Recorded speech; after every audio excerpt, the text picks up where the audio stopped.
Vivo X300 FE rasmi di Malaysia dengan harga bermula RM3299.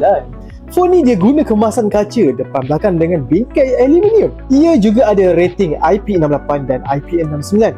Water and dust resistant. Siap boleh masuk air sampai 1.5 meter selama 30 minit. Ia hadir dengan skrin LTPO AMOLED 6.31 inch dengan 120Hz refresh rate. Skrin ini juga menyokong HDR 10 Plus dan 5000 nits brightness. Datang dengan chipset Snapdragon 8 Gen 5.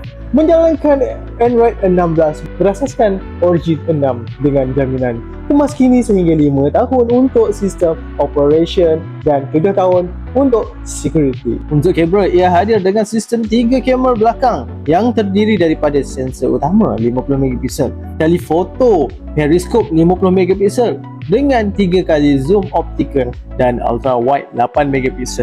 Kamera depan pula menggunakan sensor 50MP. Semua kamera ini turut diperingkatkan dengan teknologi Zeiss dan enjin AI True Clarity. Ia juga menyokong rakaman video sehingga 8K 30fps bersama OIS dan gyro EIS turut hasil rakaman stabil. Vivo turut menawarkan aksesori telefoto extender Gen 2 yang membolehkan zoom lebih jauh dengan panjang fokus sehingga 200mm. Telefon ini dibekalkan bateri 6500mAh berasas teknologi silikon karbon dan support fast charge 90W berwire dan 40W tanpa wire. Dan dia juga ada reverse charge. Kalau korang berminat dengan Vivo X300 FE ini, korang boleh dapatkan di All Gadget Permaisuri Ceras dan All Gadget Ujung Utama. Jangan lupa like, comment and share video ini.